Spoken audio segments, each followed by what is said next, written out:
Welcome to Rust Buster's installation guide for Chevy's 2002 to 2009 Trailblazer. Before you begin, if you are uncomfortable performing any of these procedures, we strongly suggest seeking a qualified professional.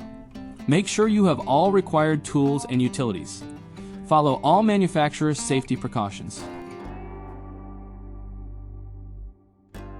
Step 1. Disconnect the vehicle's battery. Inspect for fire hazards such as leaking fuel lines or engine components.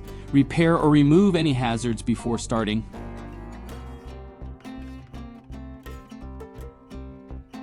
Step 2. Lift your vehicle's body. Uninstall any wires, brackets, clips, or lines in the area.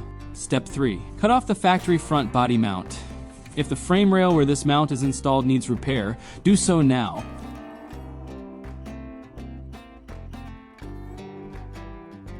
Step 4.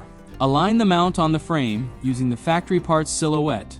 Following proper welding procedure, tack weld the mount in place, then weld all edges fully.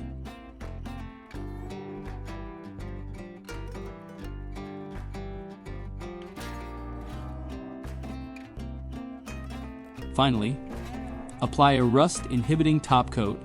We recommend our Rust Buster Rust Converter and Primer Spray Paint. Reinstall any wires, brackets, clips, or lines in the area.